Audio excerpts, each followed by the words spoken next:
Hello spooky souls, I trust you're all doing super well today. We're going to look at some more spooky content on TikTok. I haven't done any for a while, a week, just over a week, something like that. I mentioned this in a previous episode that I don't like to watch too much spooky content because you become that which you spend your time doing. And yes, I am ordinarily a pretty spooky soul, but I don't want to attract the wrong things to me. I don't want to attract negativity to me, and I don't want to be in a fear state because that manifests all sorts of negative things. So I have spent a little bit of time not watching spooky content so as to not fucketh myself. So I feel substantially reset now in the area of all the spoops. So I thought perhaps today we would sit down together and we would look at some spooky content on TikTok and see what can we debunk? What do we find that could potentially be the real deal? Let's have a look. Probably help if I put my headphones in, wouldn't it? Already I've been scrolling for some time and I'm seeing lots of content that we've already seen before. A lot of it is just mindless nonsense that people are creating to try and make their video go viral. Like, you can spot those videos a mile away, right? I haven't even bothered including those types of videos in these compilations that I've been doing. I don't want to waste your time. I certainly don't want to waste my own time. I'm already finding it difficult to find content that is actually worth sort of reacting to. I don't know how this video is going to go, honestly. We've just got to try and find the needle in a haystack, I guess. Her friends took a photo before a big night out, but later when they looked back at the photo, they were stunned with what they saw. A young girl is shown crying and in distress in the bottom right of the photo. She says she didn't want to be in the photo because the little boy was scaring her. Oh, okay. Her mother and the other girls I thought they were going to say that the little girl was like not there. It was only later on when they looked back at the photos of the night, they suddenly realised that she wasn't. Crouching between the legs of the girls is shown a little boy, but there wasn't a little boy there that night. Oh. Full body chills. Oh no. Oh, it made my eyes water. Look at that. Things like this really, really freak me out. Okay, so I have a story time. Okay, settle in, story time. Years ago, it was probably like 10 years ago now, my best friend at the time got friendly with one of her neighbours. One day, the three of us were hanging out at my friend's house. We just got onto the topic of like paranormal stuff, and the neighbour pulled her phone out and she showed me a photo, and she explained that a friend of hers had sent her this photo that she took in her new flat. She just moved into a new flat and she was taking photos of the walls and all of the radiators and the fixtures and fittings and stuff, because when she moved in, the landlord hadn't taken any photos of the property. So to cover herself, to make sure that when she moved out, you know, a year or however long later, she didn't want the landlord to say, oh, well, you've caused all of this damage. It wasn't like that when you moved in. So she was taking photos the day she moved in to make sure that she'd sort of covered herself, right? And one of these photos had a little girl, a toddler, probably, I don't know, 18 months old, sitting on the floor across the room, and she's putting her, oh, I can't even relay this without like tearing up. She was putting her finger into a power socket and she was looking back at the girl who was taking the picture. I'm crying. Literally has been like a decade since this happened. I actually need a tissue. It's literally been a decade since the neighbour showed me that photo, and every single time I relay that story, I tear up. So she showed me the photo, and this little toddler, this little girl, she's transparent. She's making direct eye contact with like the camera, which is across the room. So she's making direct eye contact with the girl, with the friend who was taking the photo. I mean, this was 10 years ago, right? We didn't have the AI technology to manipulate photos back then. Camera phones weren't brilliant. I absolutely trust that that photo had not been tampered with. The girl who took the photo said that she was alone in the flat when she took that picture. She doesn't have children. That's not her child.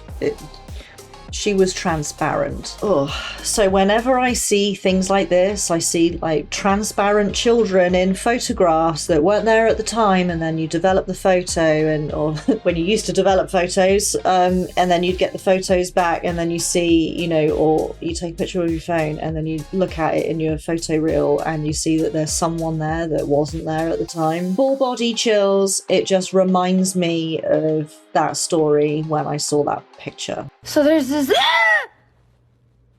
Oh. No way.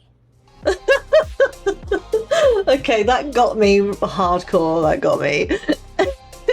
Oh man, this is going to be a tough video. This is tough. I'm already crying and we're only 2 clips in. I mean, honestly, that happened to me the other day. Actually, I think it was yesterday. I was doing my makeup and I've got a little hand mirror right here. A little hand mirror. And I was, you know, doing my makeup. I had my hair back, but it wasn't quite... Oh, I just got hardcore deja vu. Ooh, deja vu. Oh, that's so bizarre. Isn't it weird when you get deja vu? We've done this before. We've had this conversation before. But we haven't. I know we haven't, but we have. Did a timeline just merge? That's weird. Anyway, I had my hair different, but it was up. So the little ends, the little wispy bits were sort of sticking out like this.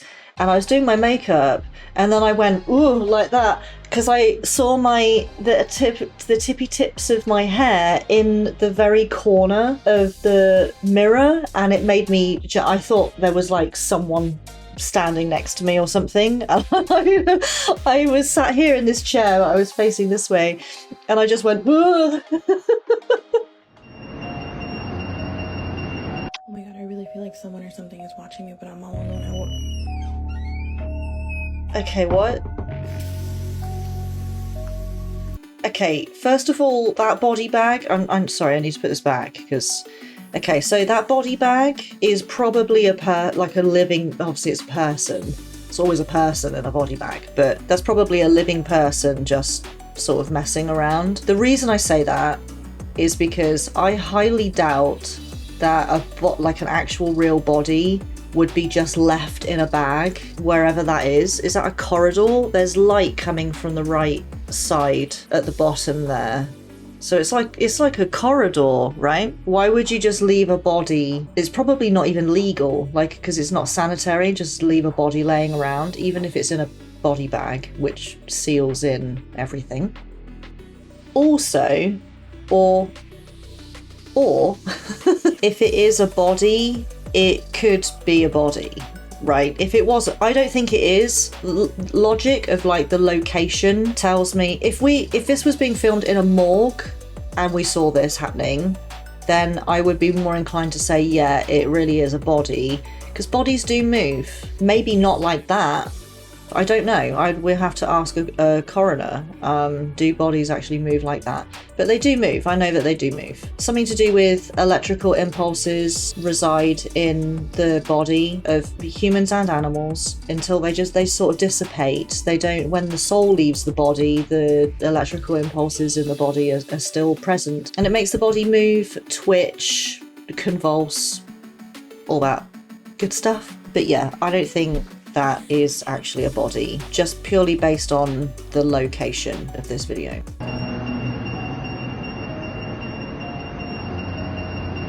my god, I really feel like someone or something is watching me, but I'm all alone.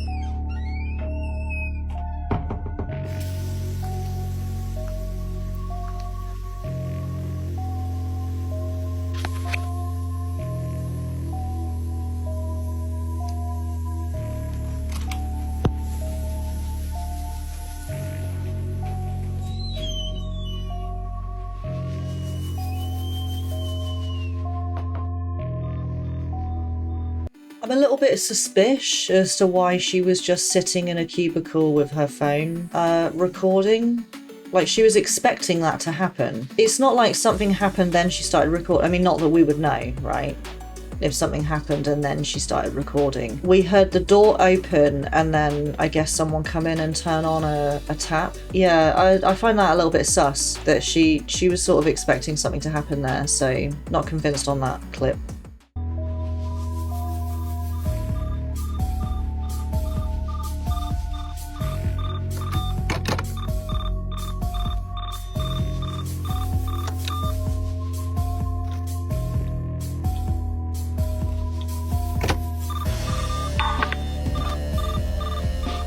I mean, that looks like a very old piece of equipment.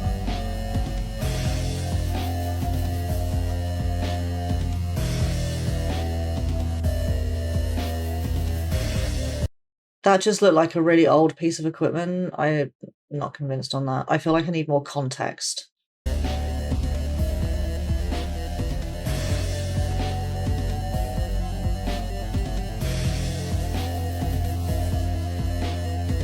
What am I looking at? Oh, the clock. Yeah, I mean, yeah, those clocks are, you know, they run on little AA batteries and sometimes they break. I mean, I don't think that proves that it's paranormal. It's weird, sure, but is it paranormal? Debatable. What you see? And where are they at? Alien? I don't see anything, Mom. I don't see anything. You see him?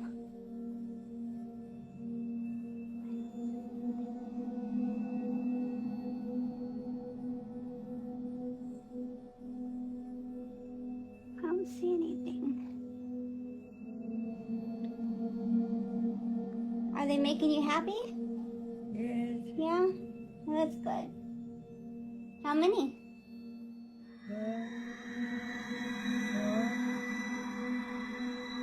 Four? Four?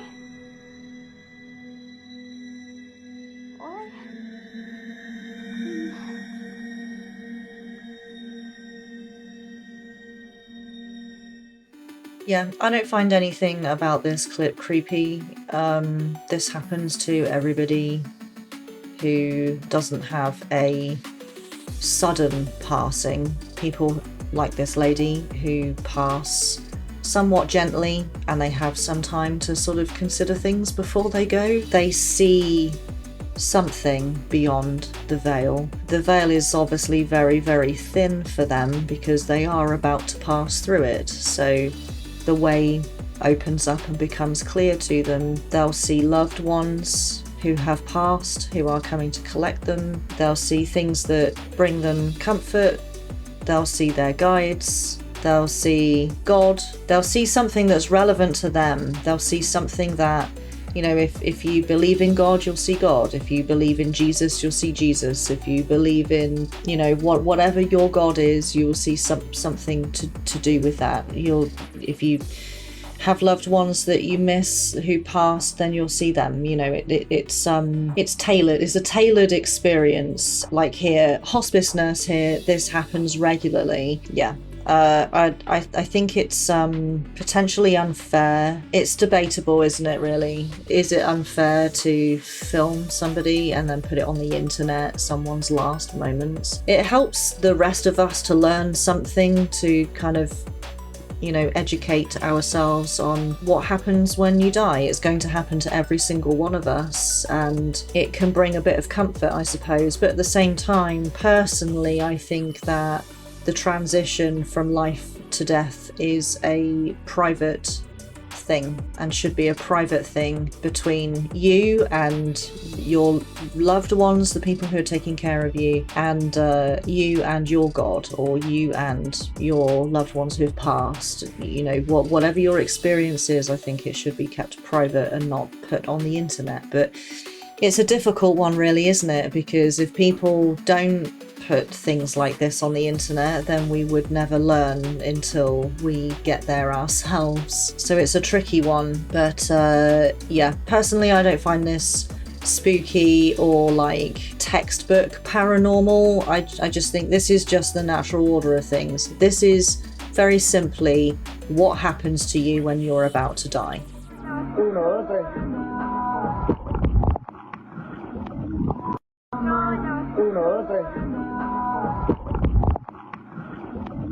Yeah, I mean, that girl in the back could easily have been there. Like, the two of them didn't freak out like, oh, who's this girl? Like, she could easily have been there. They ducked down under the water. She continued to move off frame. The end. Monica1111 has said, I just see her arms again underwater. She's just behind the girl in red swimsuit, not a ghost. Do we see her arms? Debatable. I don't know. I don't really see it. I don't know. I don't care enough about this clip, honestly. I don't think it's real. Or I don't think it's paranormal.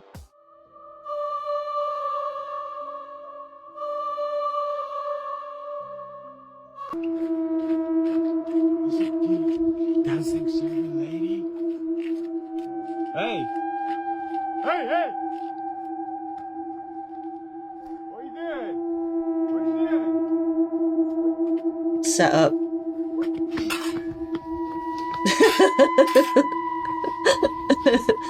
That's just his friend. That's just his mate. Hey!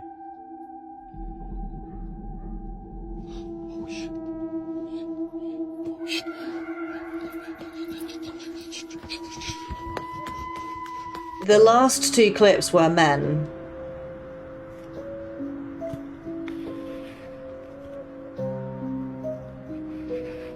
These clips are referring to the Serbian dancing lady legend, which is just basically like an internet phenomenon. It started in February of this year, 2023, where there was a lady in Serbia dancing in this manner with some scary sound in the background, and it just blew up. And everyone got really scared about it, and then suddenly all of these videos were appearing like, oh, I saw the scary Serbian dancing lady. Apparently you mustn't interrupt her dancing, otherwise she'll come after you with some sort of weapon, which is what we were seeing there in those clips. I think in this sort of case, when something like this blows up and sort of takes the internet by storm, it's difficult to find the like proverbial patient zero. You know, where did it begin? Where's the origin point? The original video could well have been a paranormal thing. You know, it could have been an actual ghost of a woman dancing and someone tried to interrupt her and she got really gnarly about it. You know, possible. But I think that all of these clips that we're seeing are people who are riding that wave of fear and have just create like certainly the two clips in the middle of these four. Clips 2 and 3 were men dressed in Serbian women's garb, which already means it's fake, right? Because it's a dancing lady. Clips 1 and 4 are women. This lady here in clip 4, she's not wearing like the correct clothing for that matches the original video. But yeah, I mean, that's a very long version of me saying that I don't think that these 4 clips are real, and debatable that the original clip was even a real paranormal event. Hit record. Shut the door, make sure it clicks. Okay, stand back.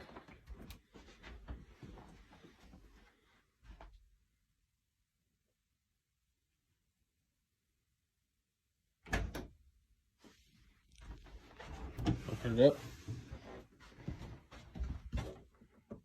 Play your footage. Stop. Play it live. Play it live.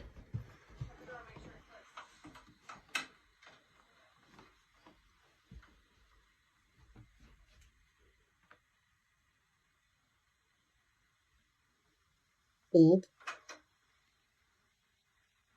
Okay. There's Tristan. Interesting.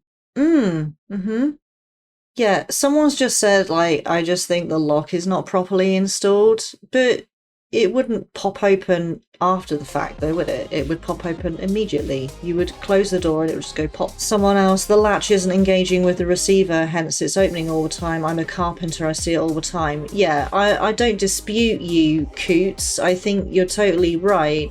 But in this particular case, door is paid actor. I think in this particular case, there was an orb as well. I'm pretty convinced, honestly, about this. We saw the footage immediately. Did we see the footage immediately from his phone, or was it? Yeah, we saw him holding the phone, right? The fact that we're seeing it didn't like cut to and then we see the footage. It's, you know, the kid is holding the phone. He's holding it. We can see it live on his phone.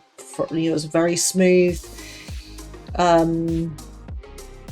Very smooth gathering of evidence there. We saw him set up the phone, leave the room, door pops open, goes in, picks up the phone, shows us the footage live on his phone. There's no cuts in this video, and if there are, I didn't see them. Yeah, there's an orb right before door pops. Yeah, I mean, I've had doors in the past that pop open by themselves as well, but they pop open. I'll close the door and then it will immediately pop as soon as I let go of the door. It doesn't pop like you close it and then you wait a few minutes or seconds or whatever and then it pops. Personally, I've never encountered doors that do that, and I don't see any logical reason why that would happen. I suppose you could argue that when you close the door, the pressure for it to pop has to like gather power before it pops open. This could be the case, but there's an orb. If there were no orb, I would probably be sat on the fence about this. But because there is an orb, and then it happens, and the orb appears to travel towards the door, it comes from the top, from the way that we're looking at the phone, it comes from the top right and it moves down towards the bottom left, towards the door handle. That makes me think that this is... I'm leaning more towards it being paranormal, but I'm not discounting that it is still possible that it is just air pressure that's making the door pop. So I'm gonna say that I am like 70% leaning towards it being paranormal and 30% that it is not. I would need to have lots of different experiments around this door to completely debunk that it's just, you know, air pressure. The poltergeist. I'm sorry, that's probably not meant to be funny. The poltergeist. Okay, yeah, all right. On closer inspection, it is funny. What I think is happening here is the fan, for whatever reason, it's been like it's been tipped over. But because it's switched on, the amount of force that's coming out of the fan is actually keeping it from falling over all the way. Admittedly, it's got to be a really powerful fan for the rush of air coming out of it to be enough to keep it from tipping over. But you know, it might be made, the stand and the whole structure of it might not be made of metal, it might be made of plastic. I kind of feel like it is made out of plastic because the circular stand is quite large, which suggests that because it's a light object and if it has an oscillating function, it's going to need to be standing on a very wide area to prevent it from falling over. She's obviously freaked out like there's something weird going on, but I think bearing in mind everything that I've just said, my theory, let's watch it again. Yeah, this is definitely made of plastic. The way it's waving around as well. The poltergeist. Yeah.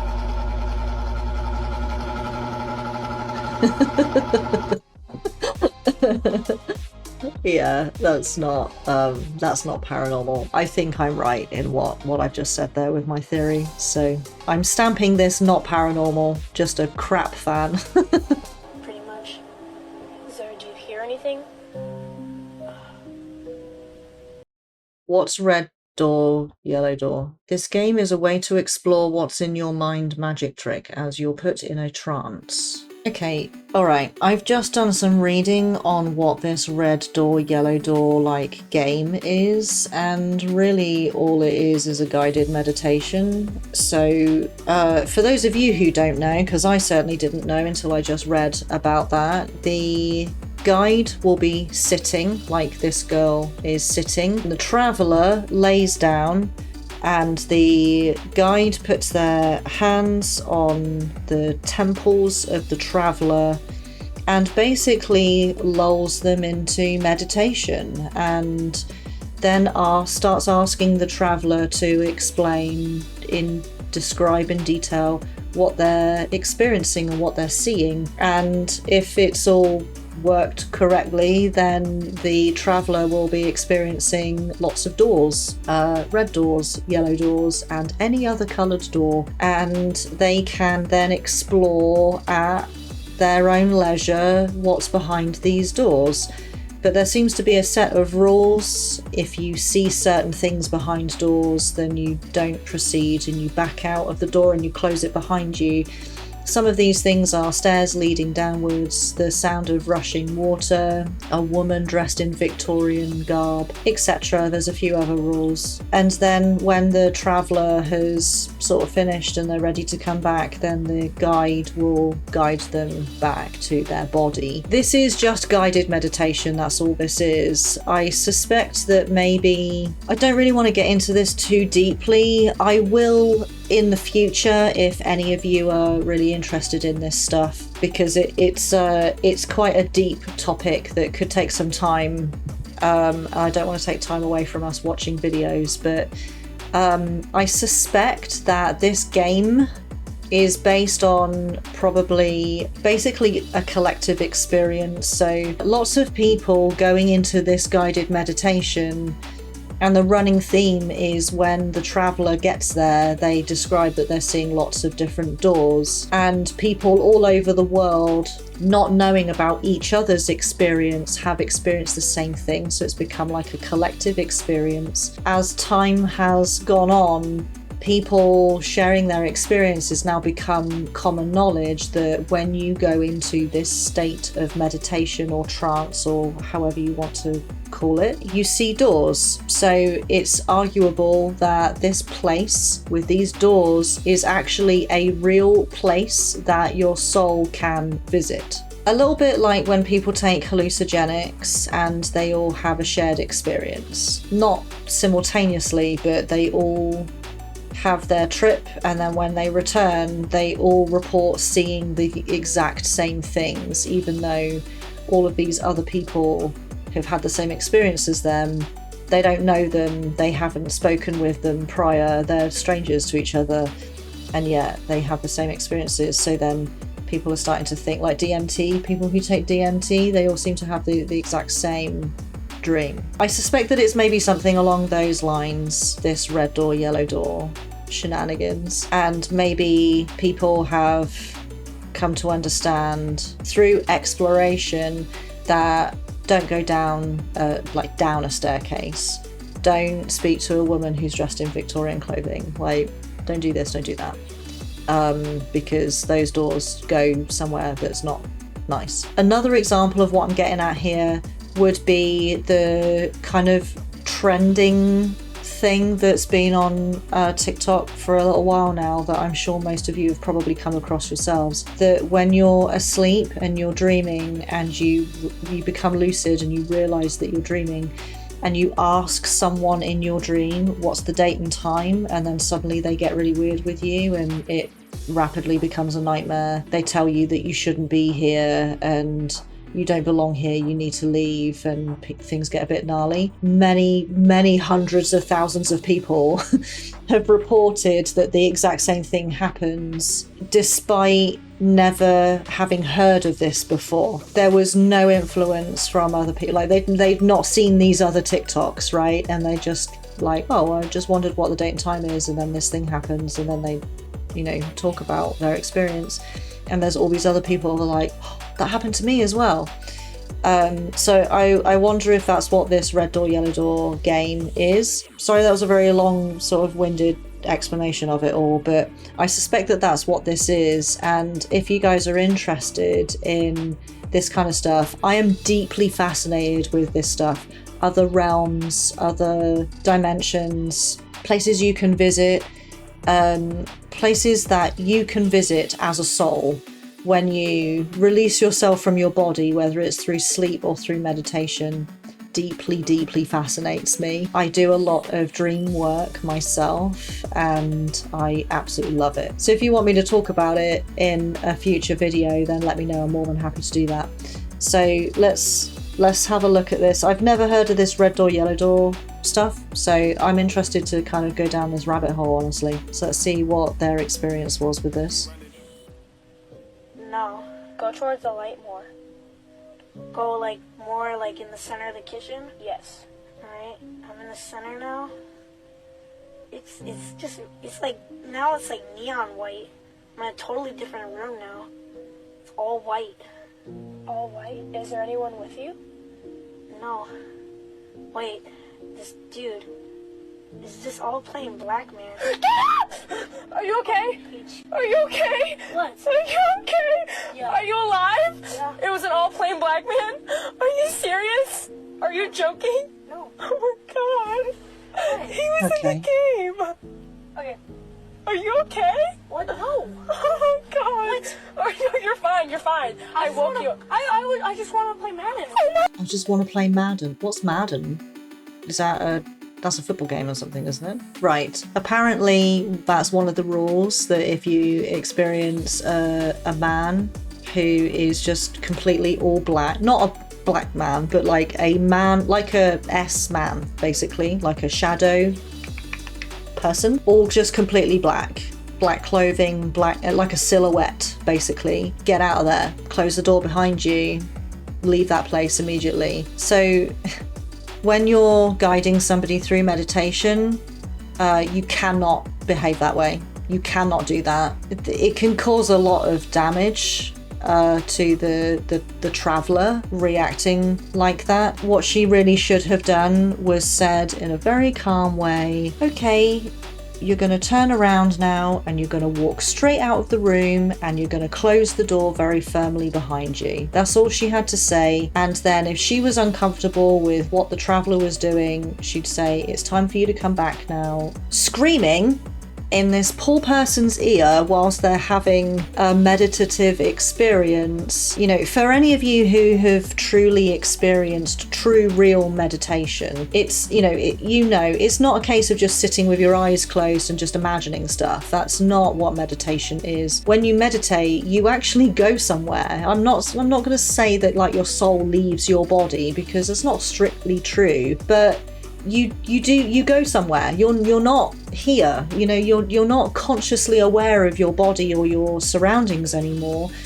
And if this person really was in a deep meditative state, they would only have been aware of the guide's voice, not touch, not smell, not sensation physically whatsoever. Their consciousness has gone off somewhere else. So that's, you're still able to speak, but you're not inclined to move because you're not aware of your body anymore. So screaming like that and like pushing them to sit up again would have caused a big jolt. The meditation was unfinished and traces of themselves were left in that space, which would have, if there really was a negative entity in that space with them, they got a direct link to them now because they didn't leave properly. Pretty dangerous. I think if you're gonna play this game, I should stop calling it that, because it's not a game. Meditation is not a game. It is an experience, and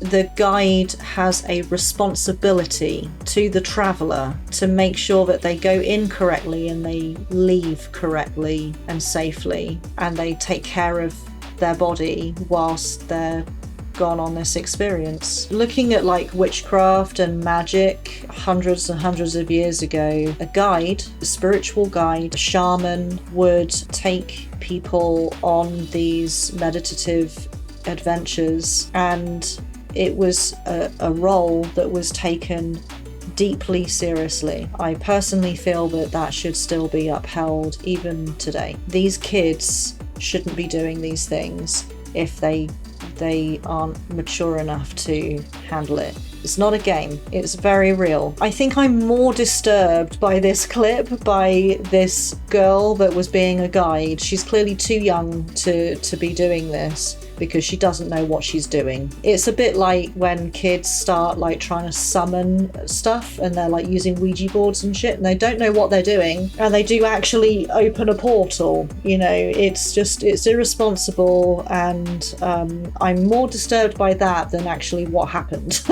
If you're going to indulge in this, please treat it seriously. It is a serious thing. It's a lot of fun. Meditation is so much fun, whether you do it by yourself or you do it as a guided meditation. But the person who's being the guide needs to have potentially more knowledge than the traveler. They need to uphold that responsibility. Don't ever try this. To summon a guardian angel who will grant your deepest wishes. So I was just talking about summoning, right? Summoning and how kids do this and they don't know what they're doing. This is Exhibit B. If you don't understand summoning, don't do it. Certainly don't be taking advice from somebody on TikTok who's like, oh, if you want to summon a guardian angel, then draw this symbol on your hand and do this and that and the other. No. Real witchcraft is taught over years from someone who is deeply experienced, who takes on an apprentice. You cannot learn witchcraft from a 30-second TikTok video. You cannot. Not possible. Okay, I think we'll leave that there. I think that's enough paranormal energy for today. Thank you so much for being here with me. I appreciate your beautiful faces. Have a wonderful rest of your day. Remember that you are loved and you are important. And I will see you guys in the next one.